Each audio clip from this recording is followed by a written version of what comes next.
to Road Gang Radio with Jimmy Mack, Lindsay Lawler. Give me a minute, y'all. I'm coming. And you, because if you're listening, you're in the gang. Take it away, founding member Phone Master Dre.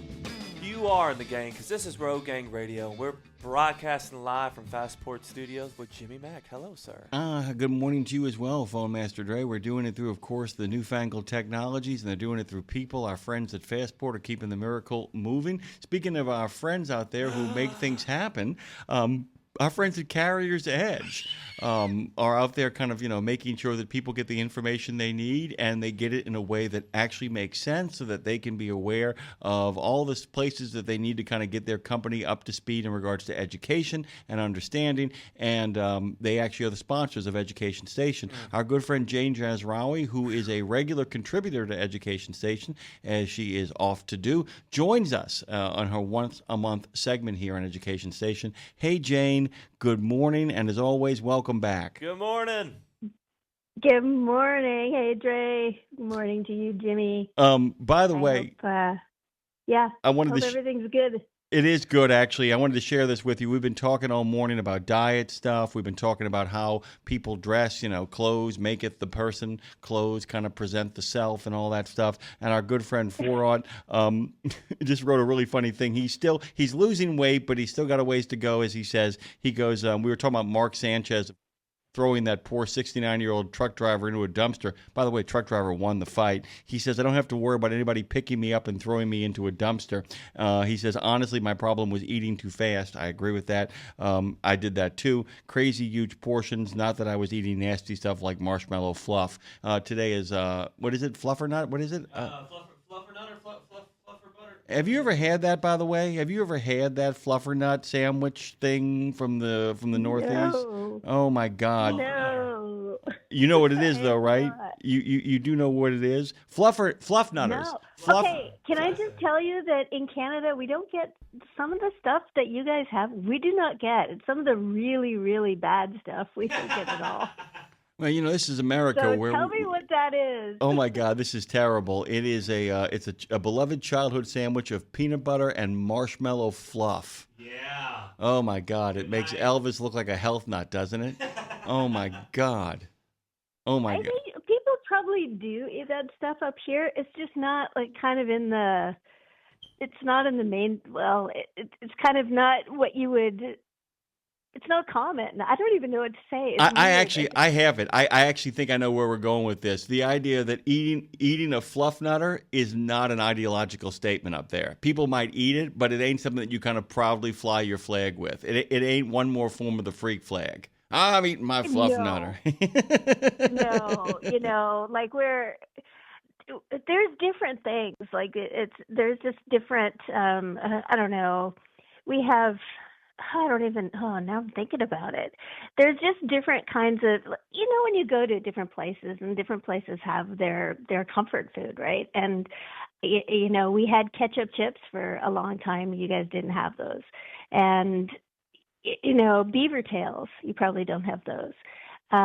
Things like that. The Hortons Double, that's a common thing up here that I would say and so it's just, different regions have different things. We have Thanksgiving coming up this weekend. I know. You don't have it yet. I find that I really wish North America would kind of get on the same page. But, let's just all do the Thanksgiving thing at the same time. I'm going to say this, by the way. Being from Southeast Louisiana, Jane, I will never criticize anybody's weird food stuff. Ever. Oh, poutine. There you go. That reminded me. Poutine. Oh, never mind. I will criticize that. I'll criticize that. I don't understand that. So a fluff nutter and poutine, I think I would rather have. Oh, what would I rather have? Poutine, I think. Can I get to choose? It's just what you're used to. Yeah, I guess that's all I can kind of think of. By the way, there's a thing down here called the French enchilada, where it is a po' boy where they put instead of having a meat, they put French fries on it and cover it with brown gravy. So basically, it's a hero sandwich, the Louisiana version on the French bread, where they use French fries instead of meat. They put those on there, and then they pour brown gravy all over it. Well, that's very similar to a chip buddy in England. So I don't know if you've ever. So in England, I've had a chip buddies buddy. are they're sandwiches. That's what they just call them, buddies, and like Butty. And a chip buddy is not an unusual thing to have. Just slap some chips or French fries in a sandwich, and there you go. Bob's your uncle. But by the way, speaking of Oh, Bob's your okay. uncle, they actually call it a buddy because they don't want to offend the Earl of Sandwich's family. That's really what it kind of comes down to. Actually, Trucker Bosun says he actually had some Canadian Fruit Loops, and they were like pastel colors instead of the bright colors here in the U.S. Oh, you know why? Why is that? Because the dye that Fruit Loops, and I only learned this recently, the dye that you use in the States is not allowed here. So I guess they've already made Canada healthy again, is what you're telling me. Canada was always healthier again. Well, it's because... there's some... Go ahead. No, just there's some... I think that it was the chemical or synthetic dye or whatever dye that was used in Fruit Loops. They, in Canada, it was they actually had to be fruit derivatives or something like that. I may be totally wrong on that, but I just read that briefly, I think a couple of weeks ago. This is something really interesting that's happened today, Jane, and we actually, Dre and I can actually see the numbers as they unfold, and they've been up across the board. The last couple of weeks have been up across the board. Today in particular has been spiked, and it was partially an accident.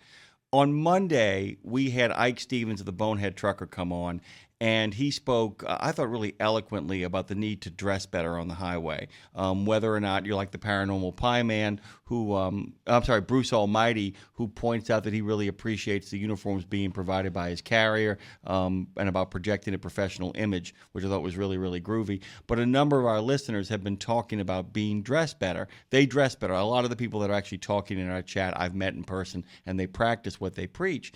Ike Stevens spoke about the idea of putting your best foot forward, and as you can probably tell, I'm slowly setting up our kind of love of both citizen driver and light blue-collar driver that's coming up here in just one moment. We actually ended up talking to Truckers Against Trafficking, and in our conversation with them, one of the things that we pointed out was the better dressed you are, the more approachable you are to somebody who might be in trouble. That if you're wearing white beaters and torn up pajama bottoms and flip-flops, there's less of a chance of somebody coming to you and saying, hey, I need your help, and all of that kind of stuff really kind of fits into this. I was just wondering, before we actually get to, does Carrier's Edge have anything, and like I said, there's so much else we'll get to about that.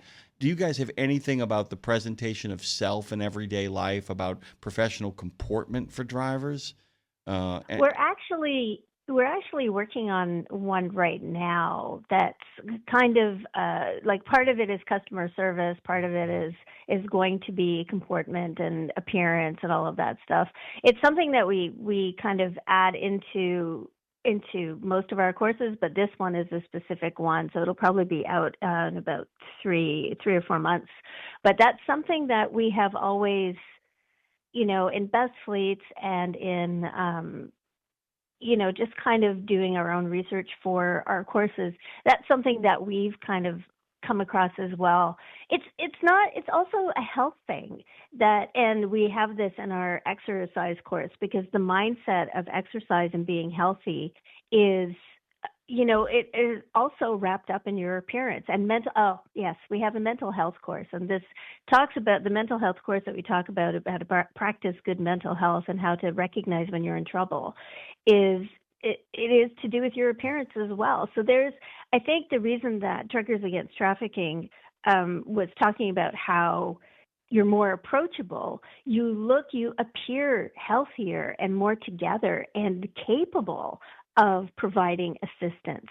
And that citizen driver idea, you can't be that professional on the road if you aren't looking the part, even to just keeping yourself kind of neat. Like, that isn't to say that, you can't ever be, if you're living your truck, you're not. There are times where you can't, but that appearance is really, really important.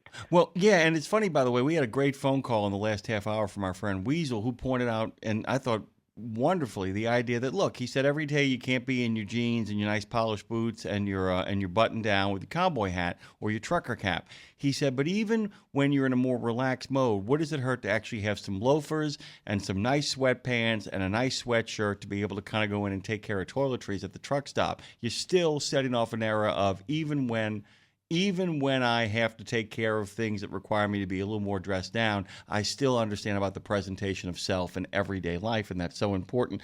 Just on a kind of a random note, Brian Egdahl commented that the Fluff Nutter is very popular with the Expeditionary Force series by Craig Allenson. Totally forgot that. Good get on you, Brian. Well said, well done. All right, so we have danced around this for a while, but you actually have become obsessed with, and I, by the way, am utterly obsessed with it, the light blue collar aspect of the job, because as more AI onboards itself, the blue is going to get a little bit whiter because some of the responsibilities of the truck driver are going to go from simply operating the vehicle to working on a more kind of, what I would call more high-tech, high-skill sense of keeping up with the equipment, filling out reports, keeping an eye on the road, becoming a security expert, all that kind of. There's a lot of stuff that's getting onboarded while some stuff is getting taken away. Other stuff is coming in. But I wanted to give you a chance to kind of unpack your thoughts on light blue collar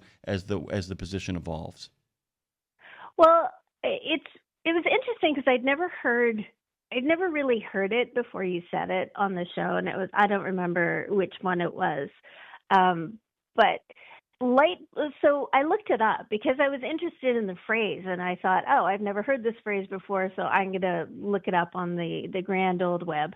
And it was interesting, the definition that I saw, and this was like from 2014, there was not a lot on it. So you're coining a term right now, I think, Jimmy. I think you're redefining it, because the definition I saw from a while ago is that white-collar jobs were being increasingly commoditized, like they were becoming easier to find, less valuable. The white-collar job that you could get, I don't know, as an entry level in a bank or in an insurance company or something like that was harder to get, and the pay wasn't as good.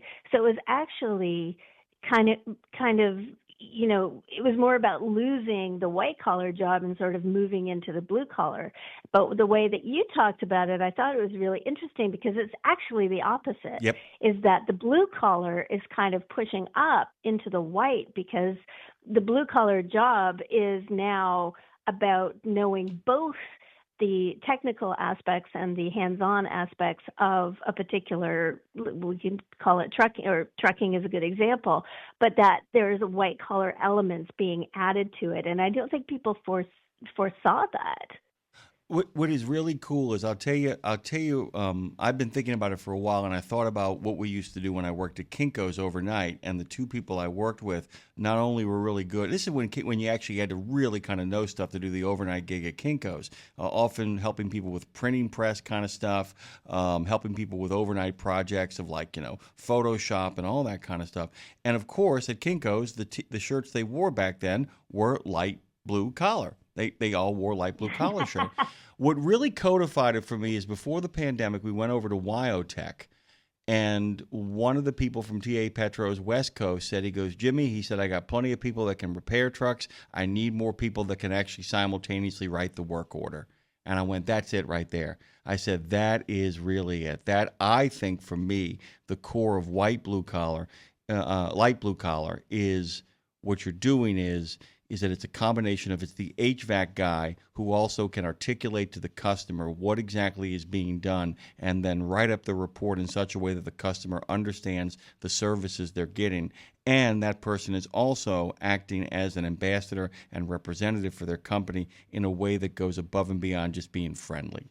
And I think it's all kind of coming together, that those are going to be the big high earners in the next economy. That's my kind of take on it. I think so, and I think that carriers themselves could start promoting those skills within their drivers, because that's part of career path, right? You can't, you get your license, you start driving, you get more and more expertise, but the professional development that you can do is not just about driving different equipment. It's about how you relate to other people. And that's really where I see a bit of a gap. Like the best fleets tend to fill this gap. The top 20 has more focus on this, where there's one company that I can't remember who it is because my memory is like, I don't know, it's so Swiss cheese right now. But what this company does is it has mentoring programs. It's like a buddy program, but you can sort of go and add a job shadow different people. So it's not just job shadowing a dispatcher, it's job shadowing someone in customer service or job shadowing someone in planning. So a driver has the opportunity to go and see what the office does. And that whole idea of promoting different ways of approaching a problem, different lessons that can be taught just by observing other people. I think that's a really, really important part of it, getting ready for that future type of professional driver. What you do today is not what you're going to be doing in 5 years for sure. The job isn't going away, but it's definitely changing. I have a really fun story that I've been holding on in my pocket to for a while. I've told it in different forms and fashions. My brother, he since has moved on because he understands this economy in a way that he's been kind of my inspiration for watching a lot of this. He and his friend Mike, they ran a retrofitting company, insulation, weatherization, retrofitting solar panels to people's houses and all this. And they used to have breakfast every morning at a Burger King. They just would go in and pick up their breakfast. And there was a particularly nice young man who was always helping them, always was service with a smile, greeted them and all that kind of stuff. And Mike one day looked at the young man and he said, "What do you want to do when you grow up, by the way?" And he goes, "I want to do what you do." He said, "I want to do what you do." He said, "I see you guys drive in here with that truck full of things and you make stuff and you do stuff. I don't know what it is you do, but I want to do it." And Mike told him, he said, "Show up tomorrow." He said, "When's your first day off?" He said, "Tomorrow." He said, "Show up tomorrow." He said, "Show up on time." And he said, if you show that you actually can do this," he said, "I'll pay you for the day." He said, "I'll keep you on." And the kid ended up going to Delgado Community College and getting a degree in environmental justice, which was a fancy pants term for actually, doing retrofitting work.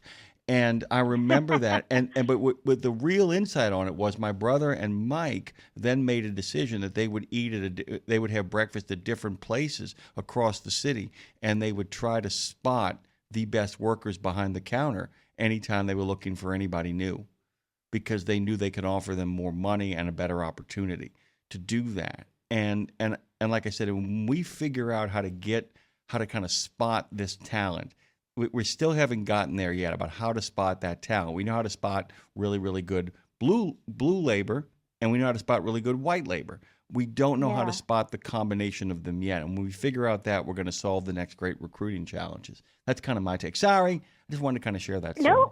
No, I like the story. I think it's important to develop people as well.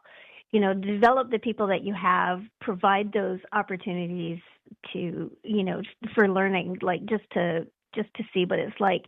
I think there's a lot of fleets who kind of go, there's two different ways of showing people respect. And one of them is pushing them.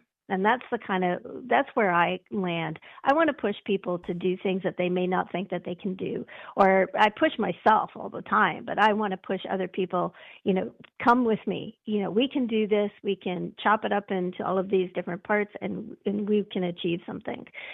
And then there's people who are like, I just want my employees to be happy and give them what they want. And I'm just going to ask them what they want, how they want to do it. What kind of training do you want? Okay, that's what I'll give them. But if you just give people what they want, you end up with, Henry Ford's faster horses. You don't end up with a motor vehicle. You end up with faster horses. And I am more on the side of let's push people out of their comfort zone a bit, make sure that it's in a risk-free environment. So you're not going to, if you can't do it the first time, you're not going to be you're not going to be punished. It's more of a, here, let's see how you can develop and see these small steps that you can take that are uncomfortable. It is uncomfortable to change. But if you learn to live with that discomfort, you can move much further than if everybody is trying to keep you happy and satisfied and kind of going like not moving forward, just sort of staying on the same flat line. I do think that there's a not actually it's actually more on your side. I think that there's a clever middle, and one of them is to say, you tell me what you want, and then you challenge them, saying, okay, if you want that, here's what you're going to have to do. Or to let people kind of articulate what they want, and then to kind of counter and say, well, I can't do that, and here's why, but I can do this, and to figure out some way. And I think it falls on your side, because I think what we're talking about is that creates the space that you're talking about to then challenge people. You tell me where you want to go. You tell me what you want to be. And that has to happen in an interview too, because if somebody says to me, well, I just want to show up and get a paycheck. And by the way, there are jobs where you can show up, do your work to the best of your ability, and go home. But that's the thing. I just want to show up and get a paycheck. I hope you find that job. And that's part of what the interview. But here's the thing: but those jobs exist. Okay, they are actually they don't pay well. They don't pay well, but they're there. You know, there's data processing and working the floor at some stores that are there and waiting for you. And look, there are people who do that, who have a nighttime passion, who want to do other things, and I get that. But I really do think the combination of what you're talking about, the idea of let's create an environment where you can achieve, where you get the things that you want, but it's going to come with some sacrifices and some challenges to get there. And I think that might be the happy, not the happy middle, because like I said, I think I'm on your side here. I think we're on the same page. And I think it's about the strategy that we create a work environment that while we're inside the hermetically sealed area, as opposed to the front-facing kind of stuff, that we allow people some room to fail, to kind of figure out how to get there. And that's what kind of training provides. Talk to me about your thoughts on Citizen Driver, by the way. On Citizen Driver? Well, I think it's all part and parcel of the same thing.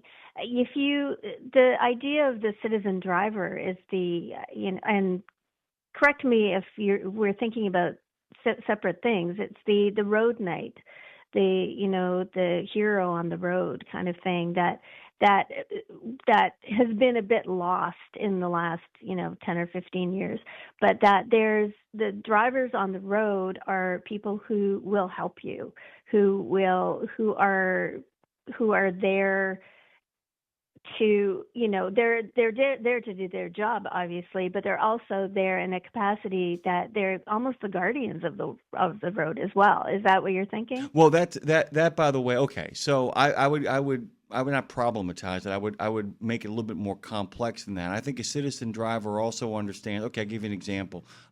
There are often drivers out there who are volunteer firemen, little league coaches, or lectern readers at their local church, and the idea that they engage enough with their community to understand the people who they are running into and looking out for on the road, who those people are, and how they fit into the overall supply of love and life chain that actually kind of brings the entire country together. That we have men and women behind the wheel who are community leaders and not just individual independent agents out there, kind of like, Yeah, the issue is I want less Ethans from the searchers, and I want more people who are willing to be folded back into their communities as well. And I got no problem with an Ethan out there. We all need people out there who are tough, who are looking out for us all. But I want them also to understand who they're looking out for. And I think that's part of what being – I think you're right is what I'm saying, is I just think I said the idea that they understand their connectivity to everybody. They know who they're looking out for,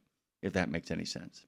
Yeah, no, I really like that kind of that connection with community, because I think that's something that everybody is kind of agreed it's being lost.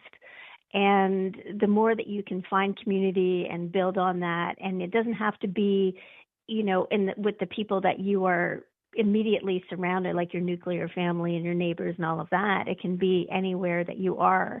And the idea of creating community is more of an outlook or an attitude than it is, having connections with people. And that kind of goes back towards that professionalism, the idea that the way that you present yourself and the way that you are with other people can make you seem threatening or approachable or lazy or, got it all together like that.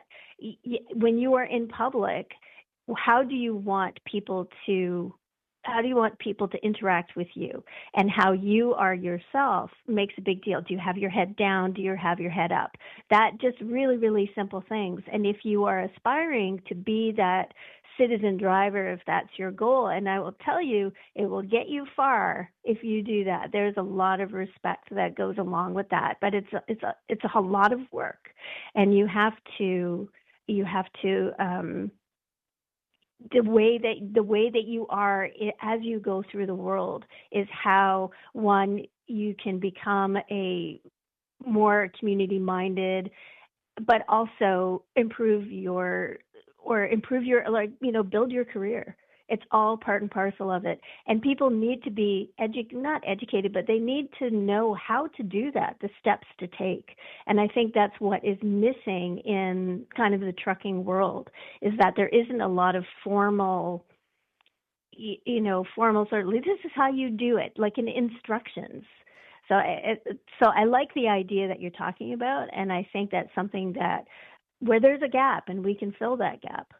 By the way, this is my kind of final thought on it as well, too, and we'll talk about this next time along with the concepts of insight the next time you show up here on Education Station. I've always felt that when we talk to our friends from the NAPFTDS, the National Association of Publicly Funded Truck Driving Schools, I find that one of the best things that they can do is explain who the community college serves. And I think a lot of people, when they're onboarding, Jane, don't bother to ask their company, who do you serve? Because I think that when you figure out who it is you serve, you then have a purpose-driven life. We are out of time, my friend.